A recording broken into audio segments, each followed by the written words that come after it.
Hi everyone, I welcome you all again in our new video of the daily UPSC based MCQ pattern type revision of the Hindu newspaper, where we try to discuss the most important things in the today's issue in a manner so that we can retain more. That's why I have used this technique of high value MCQs. So let's just start.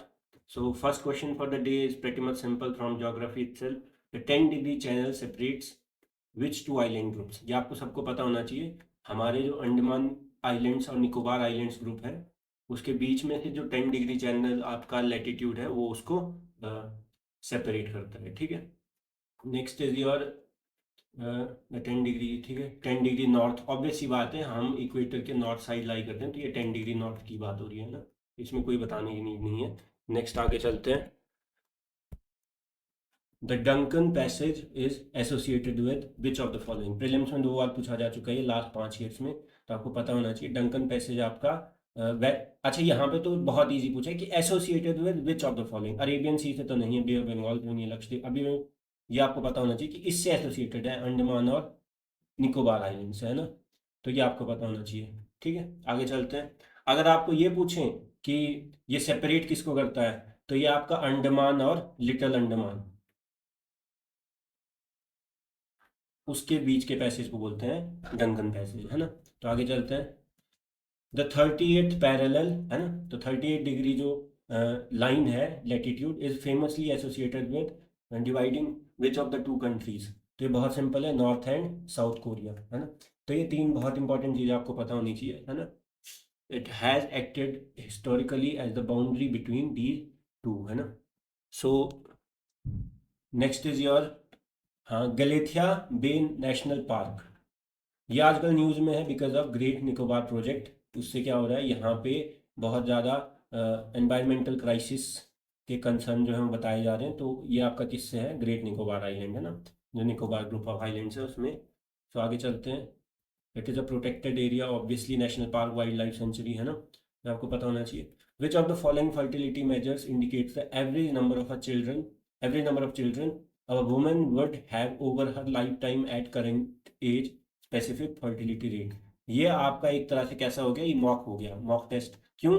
Because मैंने आपको ये 2 या 1 मतलब अभी last कुछ videos में ये मैंने डिस्कस किया हुआ है। इसको क्या बोलते हैं, टोटल फर्टिलिटी रेट। जितने बच्चे, एक average number of children that a woman would have over her reproductive age, over her मतलब reproductive span in the lifetime, है ना, और वो क्या होता है आपका TFR, है ना।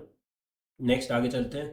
The approximate replacement level fertility, है ना, तो रिप्लेसमेंट रेट की अगर मैं बात करूं, रिप्लेसमेंट रेट, है ना, तो रिप्लेसमेंट रेट क्या होता है कि कुछ लोग पैदा होते हैं कुछ लोग मरते हैं, तो पॉपुलेशन क्या चाहती है कि मतलब जितने मर रहे हैं उतने ही पैदा हों, तो उसको क्या बोलते हैं, आइडियली रिप्लेस हो रहा है। अगर उससे ज़्यादा होगा तो ओवर पॉपुलेशन की दिक्कत होगी, ज़्यादा बच्चे पैदा होंगे। अगर कम होंगे तो क्या होगा, आपकी पॉपुलेशन ज़्यादा से ज़्यादा बूढ़ी होती जाएगी और आपका क्या होगा, मोर्टिलिटी, मतलब जो भी पॉपुलेशन है उसमें डेमोग्राफिक डिविडेंड का इशू आ जाएगा, है ना, क्राइसिस हो जाएगा। तो आइडियली कितना माना जाता है ओवरऑल, 2.1 कि एवरेज नंबर ऑफ, अब ये मत सोचें कि 0.1 बच्चा कैसे होगा, ये एवरेज नंबर है, आपको पता होना चाहिए ना। तो 2.1 चिल्ड्रन पर women is the ideal replacement. अगर पर वुमेन अगर 2.1 एवरेज चिल्ड्रन होते हैं तो आपका क्या होगा कि पॉपुलेशन क्या होगी, एक बैलेंस्ड मैनर में रहेगी, है ना। ठीक है, so it allows for the mortality to be stable, है ना। आगे चलते हैं। Which of the following best describes biodiversity beyond national jurisdiction, negotiation और हाई सीज ट्रीटी, है ना। इसको 2 नाम से जाना जाता है, BBNJ और हाई सीज ट्रीटी, है ना।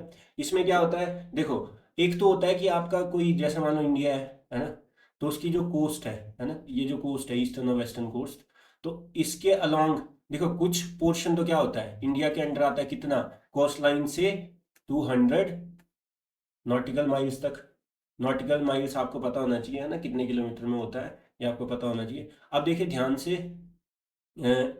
इसके अलावा जो बाहर आता है या तो किसी दूसरे नेशन की बाउंड्री के, मतलब एक्सक्लूसिव इकोनॉमिक जोन, जो मतलब ये वाला जितने एरिया में आएगा। अदरवाइज मान लो कोई ऐसा एरिया, जैसे मान लो आपका इंडियन ओशन का रीजन है जो किसी भी कंट्री के एक्सक्लूसिव इकोनॉमिक जोन या कोस्ट लाइन से 200 नॉटिकल माइल्स या अराउंड 370 किलोमीटर आई गेस, या 370 के आसपास, तो ये जो है अगर मान लो नहीं आता तो वो किसी के अंडर नहीं है, तो उसको क्या होगा, उसके ऊपर पूरे वर्ल्ड मतलब सारे हैं वो एक तरह से कोलैबोरेट करके उसका सस्टेनेबिलिटी, उसका कंट्रोल, उसका मैनेजमेंट, ये सारी चीज़ें या उसका ध्यान रखना, ये सारी चीज़ें उन सब उसको बोलते हैं हाई सीज, जो किसी भी कंट्री के मतलब आपका जो मरीन टेरिटरी है उसके अंडर नहीं आता है ना। तो उसके ऊपर एक इंटरनेशनल एग्रीमेंट है addressing conservation and sustainable use of marine biodiversity, जो भी आपका वहाँ पे फ्लोरा फौना होगा इन एरियाज बियॉन्ड नेशनल जुरिस्डिक्शन। एक तो होता है कि आपका नेशनल सी होगा, नेशनल मरीन बाउंड्री, कि वहाँ पे जो है सिर्फ उसी देश के एक्सक्लूसिव इकोनॉमिक राइट्स हैं, है ना।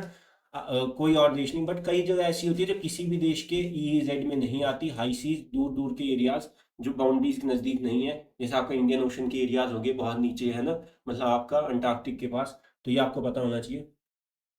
Next, under the protection of human rights act of 1993, जिससे आपका क्या बना था, एनएचआरसी, है ना। तो is constituted which of the following is true about it's chairperson. तो चेयरपर्सन कौन होना चाहिए, पहली बात तो टेन्योर होता है 70 ईयर्स की एज या तो 3 साल, है ना। और should be a former chief justice, बिल्कुल, लेकिन एक चीज़ यहाँ पे मिसिंग है, इसको आपने ध्यान रखना है, ये शायद यहाँ पे ना ऑप्शन गलत बन गया होगा। Should be a former chief justice of India और सुप्रीम कोर्ट जज।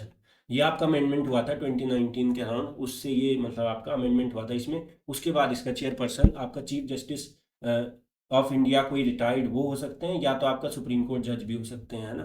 तो ये आपको पता होना चाहिए, मतलब करंट, है ना। तो ये ऑप्शन थोड़ा सा ना आधा अधूरा है, बट आपको पता होना चाहिए, एक तो रिटायर्ड सीजीआई या फिर सुप्रीम कोर्ट जज, है ना।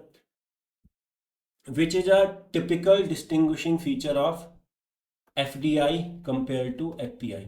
अब आपने ये टर्म इकोनॉमी में सुनी होंगी, foreign direct investment, foreign portfolio investment. तो ये आपको पता होना चाहिए एफडीआई मतलब कि अब होता क्या है, वैसे तो अगर मैं परसेंटेज के हिसाब से बताऊं तो किसी भी बाहर मतलब इंटरनेशनल या फॉरेन कंपनी या फॉरेन जो भी एंटिटी है, वो 10% से ज़्यादा अगर किसी का मतलब कंपनी की 10% वैल्यूएशन से ज़्यादा अगर उस कंपनी इन्वेस्ट करते हैं तो उसको एफडीआई में काउंट करते हैं, है ना, मिनिमम 10%। एफपीआई उससे कम होता है। और पोर्टफोलियो आपको पता है ना, स्टॉक पोर्टफोलियो होता है जैसे, या म्यूचुअल फंड पोर्टफोलियो होता है, फंड पोर्ट। इसका मतलब होता है कि वो एक सिर्फ इन्वेस्टर है। इन्वेस्टर का काम क्या होता है, थोड़ा पैसा यहाँ लगा दो, थोड़ा पैसा यहाँ लगा दो। उसका ये कंसर्न नहीं है कि कंपनी कैसी ज़्यादा की लॉन्ग टर्म में कैसी ग्रो करेगी। उसका ऐसा है कि थोड़े टाइम में 1-2 मंथ में मैं प्रॉफिट निकाल के चला जाऊँ। तो उस केस में क्या होता है, थोड़े टाइम के लिए इन्वेस्ट करते हो थोड़ा सा पैसा, जो कि 10% से लिमिट कम है। ये कम क्यों रखी है, इसका भी रीजन है। देखो, बाहर से कंपनी आएगी, डॉलर लेके आएगी, कंपनी इन्वेस्ट करेगी। अगर हम ऐसे अलाउ कर दें कि आप 90% इन्वेस्ट करके कभी भी ले जा सकते हैं, या तो क्या होगा, आई इन्वेस्ट करा, लेते टाइम क्या होगा, डॉलर की डिमांड बढ़ेगी, तो अपना क्या होगा, फॉरेक्स क्राइसिस हो जाएगा, फॉरेक्स रिजल्ट में, है ना। आपका जो पैसा जो है वो मतलब इंडियन करेंसी जो वीक हो सकती है ना, local currency.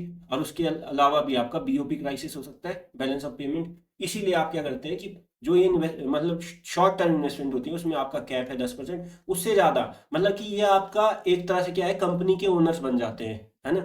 Owners in the sense कि उनको फर्क पड़ता है कि कंपनी लॉन्ग टर्म में क्या करेगी, उनको डे टू डे ऑपरेशन से भी फर्क पड़ता है, सब चीज़ों से। इनका एफपीआई वालों का काम होता है भाई थोड़े टाइम इन्वेस्ट करो, पैसा निकाल के भाग जाओ, जस्ट लाइक आपका किसी भी छोटी इन्वेस्टमेंट जो आप करते हैं, चाहे बिटकॉइन हो चाहे कुछ भी हो, है ना। मैं बस आपको एक मतलब आपको एक मतलब एग्जाम्पल दे रहा हूँ, है ना। तो ये F D I implies long term ownership और control stakes and is generally a non debt. Debt थोड़ी ना, लोन थोड़ी ना लिया है, आप कंपनी के मालिक बन चुके हैं। मालिक बनना मतलब जो कंपनी बाहर से पैसा इन्वेस्ट करेगी वो कंपनी की मालिक हो चुकी है, उसने कोई लोन या इंटरेस्ट नहीं है। उसका ऐसा है कि जो प्रॉफिट होगा बटेगा, लॉस होगा वो भी बटेगा, तो उसको बोलते हैं शेयर होल्डिंग, है ना। ये कोई डेट इंस्ट्रूमेंट नहीं होता। आगे चलते हैं। जस्ट डेट इंस्ट्रूमेंट कौन कौन से होते हैं, जैसे बॉन्ड्स हो गए, आपका गवर्नमेंट सिक्योरिटीज हो गई, आपका ये सारी चीज़ें, है ना, या सर्टेन टाइप ऑफ शेयर्स हो गए, प्रेफरेंशियल शेयर्स, ये सब। तो वो वहाँ पे हो सकता है कि आपका मतलब आपको वो एक डेट की तरह लगे, है ना। मतलब आप अब आजकल तो काफ़ी सारी चीज़ें होती हैं। विच इंडिजिनियस कम्युनिटीज़, मतलब कि वहाँ की indigenous communities are traditionally associated with great Nicobar. ये फिर से न्यूज़ में इसलिए because of environmental issues related with GNP, great Nicobar project, है ना, जहाँ पे पोर्ट एस्टेब्लिशमेंट ये सब चीज़ों पे। तो सिंपल है, यहाँ पे 2 ट्राइब्स आपको पता होंगी, निकोबारीज एंड शोम्पेन। ये तो हो ही नहीं सकता, मुंडा और संथाल, ये तो आपको पता ही है इंडियन ट्राइब्स। टोडा, टोडा आपका साउथ इंडिया में, गोंड्स, व्हील्स, ये भी आपका एमपी में, तो ये तो है ही नहीं। ये हो गया आपका कौन सी, निकोबारीज एंड शोम्पेन, है ना। ये आपका ऐसे इंडिजिनस मतलब वहीं की आइडेंटिटी, वहीं पे रहना चाहती है, वहीं से उनका सारा चीज़ें हैं, वो बाहर से कनेक्टेड नहीं है ना। आगे चलते हैं, डंकन पैसेज। अच्छा, पहले हमने बात की थी कि आपका सेपरेट्स विच टू आइलैंड्स, तो अब तो स्पेसिफिक हो गया ना, मैंने आपको बता दिया है कि लिटिल अंडमान और अंडमान, अंडमान या फिर साउथ अंडमान जो भी बोलो, है ना, रूटलैंड। तो पहले तो मैंने आपको एसोसिएटेड किससे है, अंडमान एंड निकोबार से ही है, लेकिन अभी पूछा एग्जैक्ट, तो एग्जैक्ट मैंने आपको बता दिया था, little Andaman and south Andaman, है ना।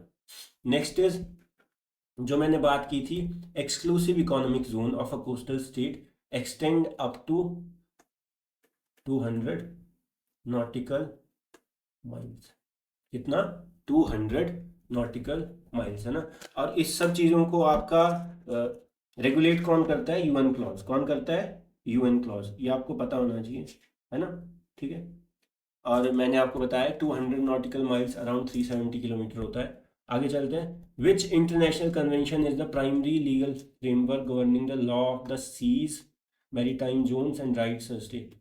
अभी अभी बताया UNCLOS, United Nation Convention on laws of the sea, है ना। ये सारी चीज़ें, ई जेड क्या होता है, हाई सीज क्या होता है, ये सारा मरीन, मरीन टेरिटरी कितनी होगी, ये सारी चीज़ें। As per the amended protection of human rights act, जो मैंने आपको बताया अमेंडमेंट हुई थी, उससे क्या हुआ है, अब चेयरपर्सन हो सकते हैं नेशनल ह्यूमन राइट कमीशन के कौन कौन, या तो रिटायर्ड सीजेआई फॉर्मर, या सुप्रीम कोर्ट जज अभी के टाइम के, है ना। What is the term of office, अभी अभी मैंने पहले ही आपको बताया था, यहाँ पे रिटायरमेंट एज जो है बाकी चीज़ों से बहुत ज़्यादा है, जैसे आपका सुप्रीम कोर्ट जज हो गया या ये सब, या ईसीआई, उनसे ज़्यादा है, 70 ईयर्स है, या फिर 3 ईयर्स टेन्योर, इन दोनों में से जो भी पहले खत्म हो जाए, है ना। आगे चलते हैं, which of the following is typically considered a non date, मतलब कि डेट नहीं है, लोन नहीं मिल रहा आपको, आशा है कि आप ओनर बन चुके हैं, अब चाहे प्रॉफिट हो चाहे लॉस हो, आपको उससे गुजारा करना पड़ेगा, देयर इज नो इंटरेस्ट, है ना, there is no interest, there can be dividend but dividend is not like interest जो आपको रेगुलरली पे करना, it can, dividend depends upon कि कंपनी कैसा परफॉर्म कर रही है ना, it is by choice, creating capital inflow for a country, balance of payments, है ना, आउटफ्लो इनफ्लो, तो एक्सटर्नल कमर्शियल बोरोइंग्स नहीं, it is a certain type of borrowings, it is a certain type of date जो कि create होता है, ये सारा आपका इसमें काउंट होते हैं, bond, government security, treasury bill, ये सब आपने पढ़ा होगा। एक्सटर्नल लोन्स, ये तो लोन ही हो गया, ये तो डेट होगा, इस पे इंटरेस्ट देना पड़ेगा, जस्ट लाइक यहाँ पे बोरोइंग पे भी आपको कुछ कूपन रेट देना पड़ता है। एफडीआई अभी अभी मैंने पढ़ा, नॉन डेट, मालिक बन जाते हैं। सोवरेन बॉन्ड्स, फिर से बॉन्ड्स हो गया, बॉन्ड्स में क्या होता है आपका, कूपन रेट होता है या कुछ होता है, उस सारी चीज़ें आपको पता होनी चाहिए ना। यहाँ पे उल्टा क्या होता है, आप ओनरशिप हो जाती है, इक्विटी हो जाती है ना। तो that's all for the day, है ना। I hope you like the video, do like the video, do share the video, do comment, and do subscribe to the channel, है ना. So let's see you all on the next video.